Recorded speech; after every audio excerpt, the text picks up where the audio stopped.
So how long can a cotton crop be stored? It all depends on the moisture that the cotton crop's picked at, whether it's picked in a conventional rectangle module or it's picked in a round format.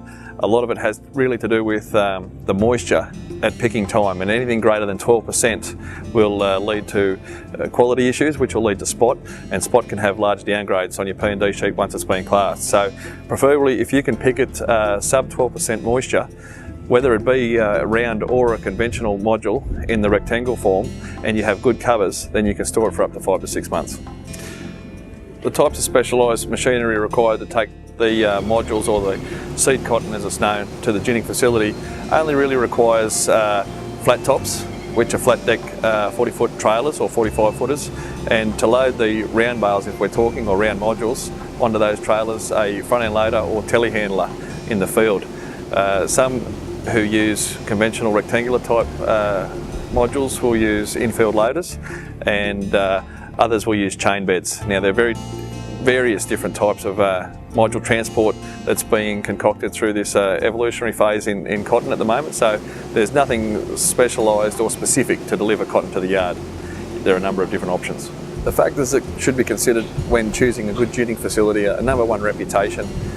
You need somebody who is good at it. It's something that's learned over time. It's a skill, and you want good staff at your ginning facility that can produce a good product for you. You also look at the turnaround as well. You don't want cotton that may be picked in an iffy situation over 12% and left in the module yard for a long time, or on your farm for a long time. You want it in, ginned, classed straight away, ASAP, if that's the case. So reputation and turnaround are your two biggest factors in choosing a good ginning facility. Does a grower have to sell their cotton prior to ginning?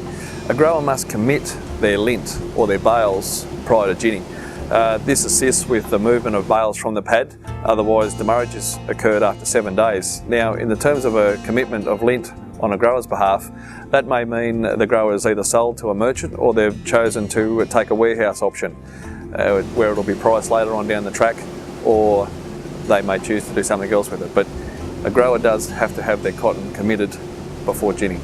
Within the gin itself, there is a number of different things that can be used to create or aim for what's called base grade, and at the moment it's 31, 3s, 36s, and 31's the colour, 3 is the amount of leaf in the sample, and 36 is 30/32 of an inch, which is 1 1/8 inch. Now, a good ginning facility should be able to target, within reason, base grade for you, which will lessen your discounts and potentially increase your outturn. Now, your outturn is the amount of lint that's removed from your module, and in doing so it creates more lint and you get paid per bale, which means more payment back to the grower.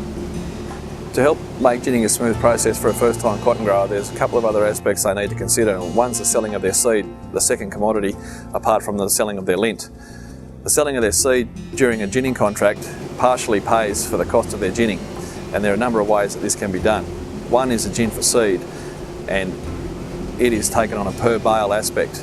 The other is the selling of tonnes, physical tonnes of actual cotton seed produced from their production, or a pool of the production of the cotton ginned at that location, or they can choose to retain their cotton seed and take it home to feed cattle, or whatever the other options they have in mind to do with their cotton seed.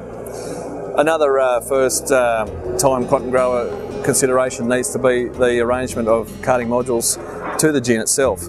This is arranged by the grower. However, the grower needs to arrange the delivery of these modules to the yard through the gin.